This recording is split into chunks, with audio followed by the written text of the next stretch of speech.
and welcome to your weekly NQ Live News Roundup. I'm Connie Ensler, and here are today's top stories. A travel ban between Manchester and Scotland is creating a political row. The new £50 note featuring Alan Turing enters circulation. And we get your predictions as England takes on Germany in this week's match as part of Euro 2020. But first, a new ban on travel between Manchester and Scotland is creating a political row between Manchester and Edinburgh. Rory Gannon has the story. As the number of cases of coronavirus in Greater Manchester continue to rise, a political row has emerged between Mayor Andy Burnham and the First Minister of Scotland, Nicola Sturgeon. This comes after the Scottish Government had introduced a ban on non-essential journeys to the Manchester area. Andy Burnham has criticised the decision, saying that the move would have a significant impact on people's lives in Greater Manchester.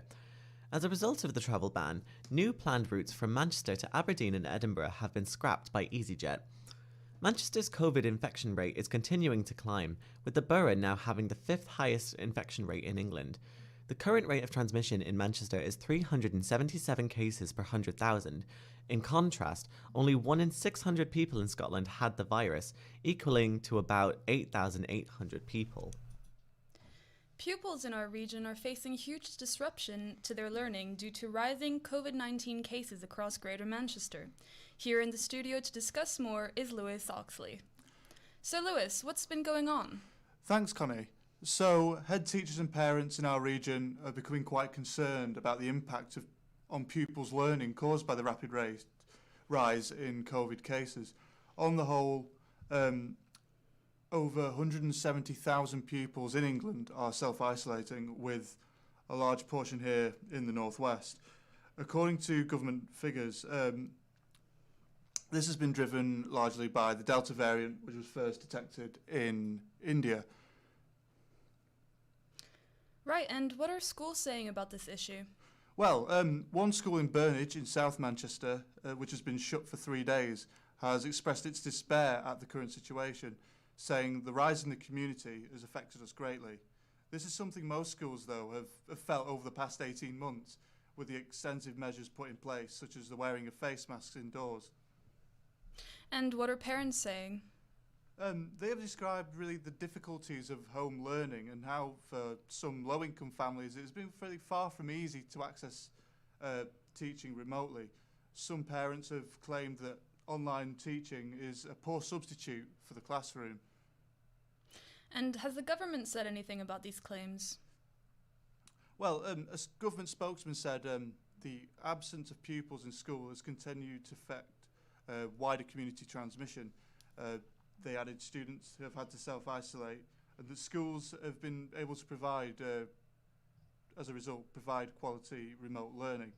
But really one thing for sure is that this news won't really come as a surprise to many.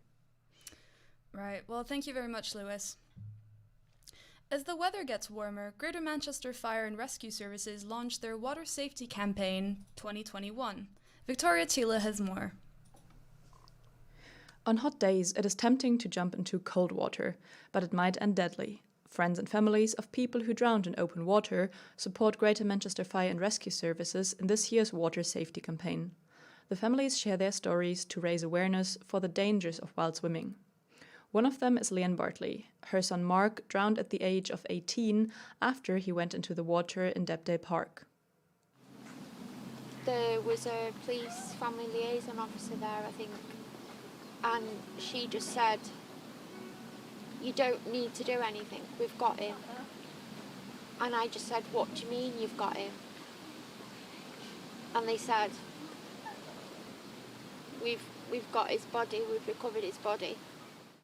To learn more about the campaign, visit manchesterfire.gov.uk. The new £50 note featuring World War II codebreaker Alan Turing has now entered circulation. The design that features the mathematician's face was unveiled back in March and is the final British note to be made in polymer, finalising the Bank of England's move away from paper banknotes. Turing was selected over other prominent British figures, including former Prime Minister Margaret Thatcher. And now it's time for our sports update. England is taking on Germany on Tuesday as Euro 2020 enters the knockout stage. England comfortably came first in their group, while Germany was runner-up to the French in their respective heats.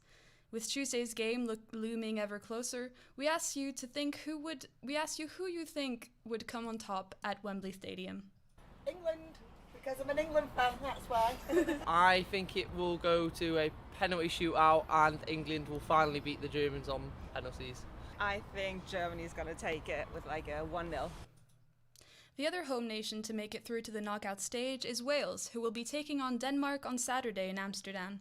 Scotland failed to reach the knockout stage after coming last in their group with England. Both games will be broadcast on BBC One. And now it's time to look at the weather.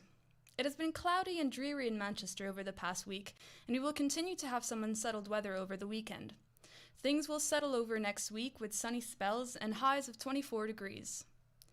That takes us to the end of this edition of NQ Live. Don't forget to follow us on our social medias at the Northern Quota for all the latest news around Manchester. In the meantime, thank you very much for listening, and we will see you next week.